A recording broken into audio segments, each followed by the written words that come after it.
The stage is being set for Ripple and XRP to revolutionize the entire US financial market.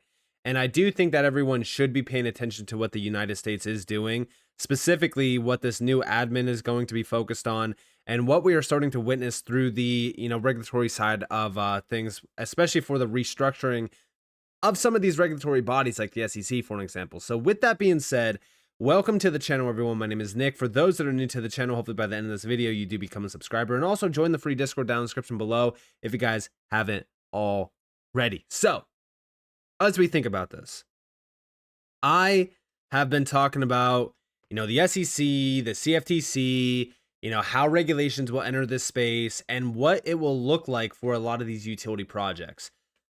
When we think about XRP and we think about what Ripple has been focused on and all of the discussions happening around tokenization, for an example, I do think certain projects in this space, namely, of course, XRP, being one of them, are set to become a very big piece and ultimately a pillar for the new financial system.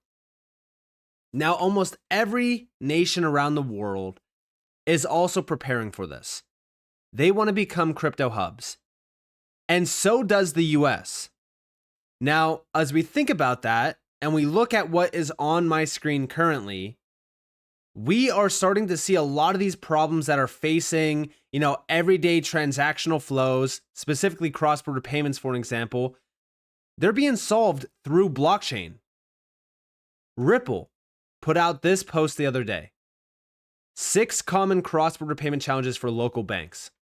High cost with hidden fees, slow settlement, limited access, service reliability issues, complex compliance management, liquidity constraints. All of these problems are actually addressed through Ripple payments. Now, when we think about this, okay, and then we go over to the RLUSD stablecoin, which we don't know when this is going to be announced. A lot of people said, the 4th. By the time that this video actually goes live, we might actually already have the announcement that it is, launching. But the stablecoin definitely needs to be focused on, especially if you do hold XRP. And in this video, I actually want to go over why. But if we look at this, okay, it says transact with confidence using Ripple USD. Instant payouts and easy fiat to stablecoin on and off ramps worldwide. AKA, we are seeing, cross-border payments essentially revolutionized through the stablecoin as well. Now, they do mention that it's issued out on the XRP ledger and Ethereum blockchains. Now, a lot of people have said they're going to prioritize the Ethereum side. Listen, I don't really see the value of having, transactions settled on the Ethereum blockchain. It just doesn't make any sense to me. The XRP ledger is far more efficient for this. So I do think that a lot of the, percentage dominance of the RLUSD transactions will be on the XRP ledger. That is my overall thought process. Now, as we do think about that, let's move down here to this. Ripple USD for business. Remittances and money transfers. Again, this is that cross-border settlements, ultimately, being pieced together here through the stablecoin. That's where a lot of those efficiencies really kind of come up in question, especially around the XRP ledger. That's where we are focused on when it comes to remittances and money transfers. But outside of that, we also have these centralized exchanges, drive trading volume growth with a trusted, transparent stablecoin partner. And then also payment service providers. Tap into global liquidity and new markets with a compliance and payments focused stablecoin. This is all around businesses though. Enterprises, but then also institutions as well. And you can see why use Ripple USD. Multi-chain issuance, deep liquidity, instant settlement, programmable finance. Stablecoins are becoming a very big piece of the global economy. But when we go over here as well, this goes back to June of this year. This is the president of Ripple saying, longtime listener, first time caller, had a great convo with FinTech Frank on the scoop around Ripple's product evolution and how the soon to launch RLUSD stablecoin will complement our use of XRP for most efficient cross-border flows. The key here is to complement their use of XRP. Now over here, we have roughly the 2-minute clip of her talking about this. We have just in XRP and Ripple stablecoin RLUSD are built to complement one another. Monica Long said that RLUSD was built to be complementary and additive for XRP. She continued, XRP serves as a neutral bridge currency for all things tokenized on chain, so that's where we see XRP having its role. Check it out. What sort of things can stablecoins do that XRP can't, and vice versa? It's a great question. We think of them as complementary and additive. So in the context of payments and that part of our business, there are plenty of use cases where for the customer, actually seeing the transaction through in US dollars is what the customer wants, or it's just the most cost-efficient option. And when you think about major corridors like US dollar, euro, there's a lot of liquidity there. You don't really need a bridge asset like XRP. And that was the inventors of the ledger, the way that they'd always talked about. And, when I think back to the very early days of Ripple, what we had always talked about was the use case for a neutral cryptocurrency as a bridge asset. So like XRP in this case would be for in the future of the Internet of Value, there's be all kinds of things tokenized on chain. And you need an asset like that for really efficient cross-currency or cross-token settlement it's more the long tail. Let me simplify it. It's more the long tail of assets and currencies where the costs, when you think in the context of cross-border payments, you have different currency crosses between, a sub-Saharan African country and the Middle East or Europe. And the liquidity is not as great. The costs are very high. You could pay, north of 10% on that in fees for a payment like that. So that's where we see XRP having its role. So again, it's all around being that liquidity centerpiece, but also that neutral bridge currency as well.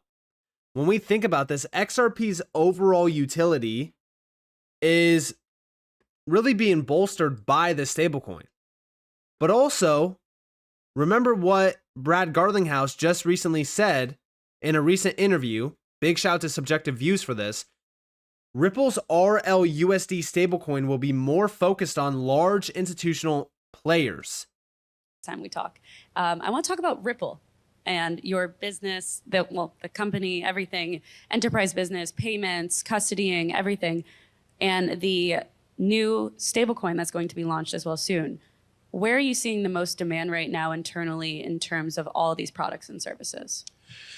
So we have always tried to focus on the highest friction points. So, cross-border payments in particular, trying to get money into and out of various currencies and across borders has always been a point of high friction.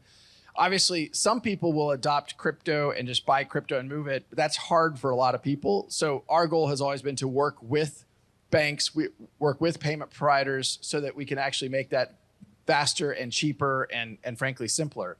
So we started with just cross-border payments. We acquired a custody company last summer out of Switzerland, and now we have a Ripple custody business that has certainly grown quickly, that has some of the largest banks in the world. HSBC is an example of a customer there. And then, as you mentioned, we're in the process of launching a new stablecoin.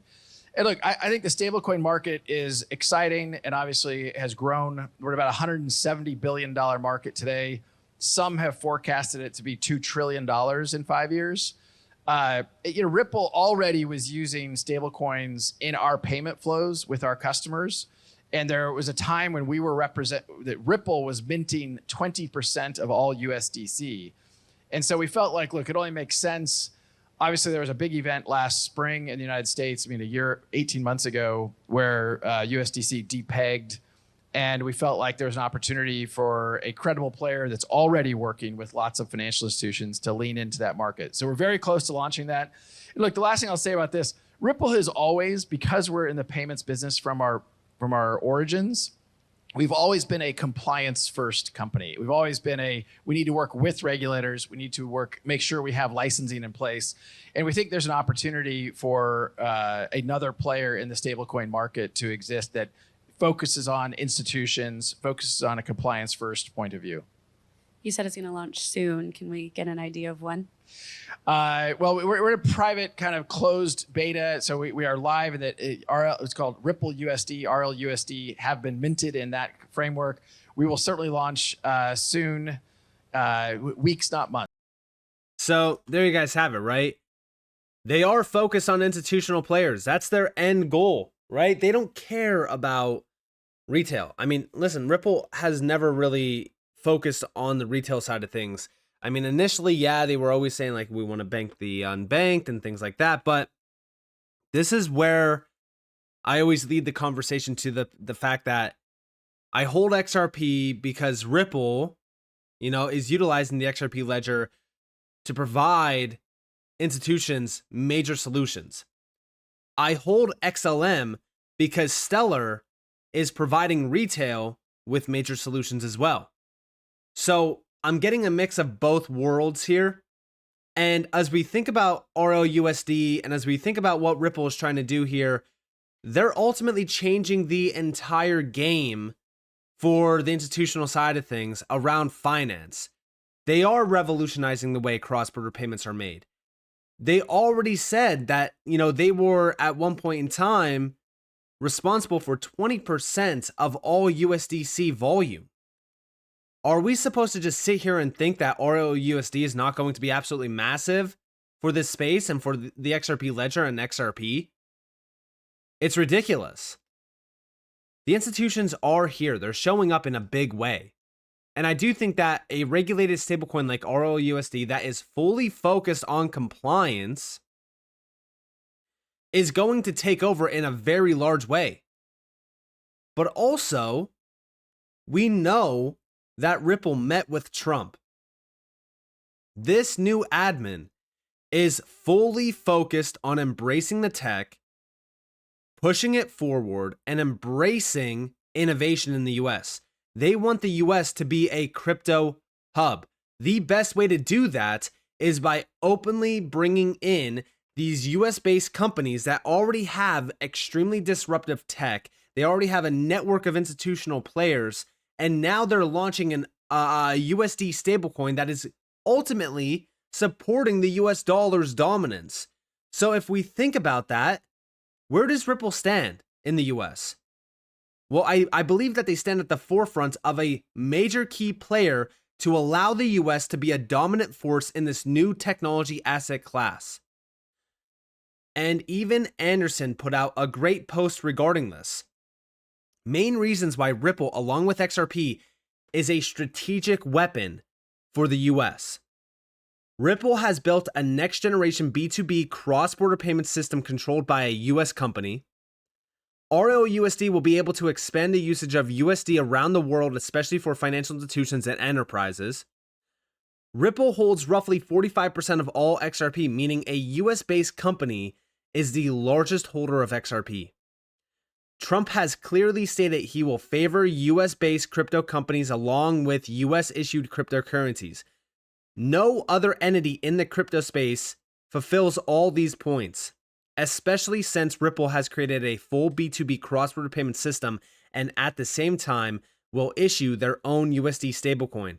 This is only the beginning as well. We'll see institutional DeFi products come to market, etc. Therefore, Ripple holds strategic importance for the US. And yes, I actually do think that Ripple with XRP and the XRPL could be a very significant secret weapon for the US, especially if they do want to embrace the tech, embrace the innovation, and become a, crypto hub and really take over as a dominant force within this space. So with that being said, I hope that you guys enjoyed this video. If you guys definitely leave a like, subscribe to notifications on because more free content. You guys are more than welcome to follow me on Twitter and join the free Discord down in the description below. And with that being said, guys, it's been Nick. Thanks for watching. Peace out.